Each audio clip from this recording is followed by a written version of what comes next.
মাথায় পাগড়ি, গায়ে শেরওয়ানি পরিধান করে হাতির পিঠে চড়ে যাচ্ছে এক যুবক। আর সেই দৃশ্য দেখতে রাস্তার দুপাশে ভিড় করছেন শত শত মানুষ।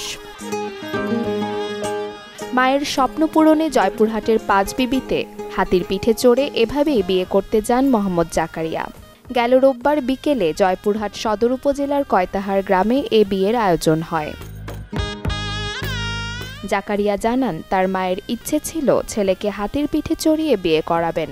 মৃত মায়ের সেই ইচ্ছে বাস্তবায়ন করতেই এমন আয়োজন। 20,000 টাকা দিয়ে হাতি ভাড়া করে কনের বাড়িতে বিয়ে করতে যান জাকারিয়া। আমার মায়ের শখ এই হাতি করে বিয়ে করার জন্য, মায়ের ইচ্ছা পূরণ করার জন্য হাতি নিয়ে বিয়ে করানো। আমার শাশুড়ি শখ ছিল হাতি নিয়ে আমাকে বিয়ে করতেছে, আমার খুব ভালো লেগেছে। ভিন্ন রকম আয়োজন দেখে আনন্দিত বরকনের পরিবারের সদস্য এবং এলাকাবাসী।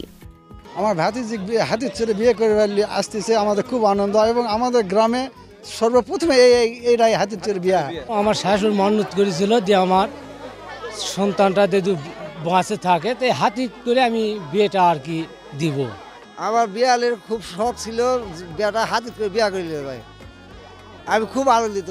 এত বড় কয়তাহার গ্রাম জুড়ে সে একটা হাতির নিয়ে একটা বিয়ে আসিছে, খুব মজা হচ্ছে। আমরা কখনো দেখি না, এই প্রথমবার লাইফে আমি দেখলাম।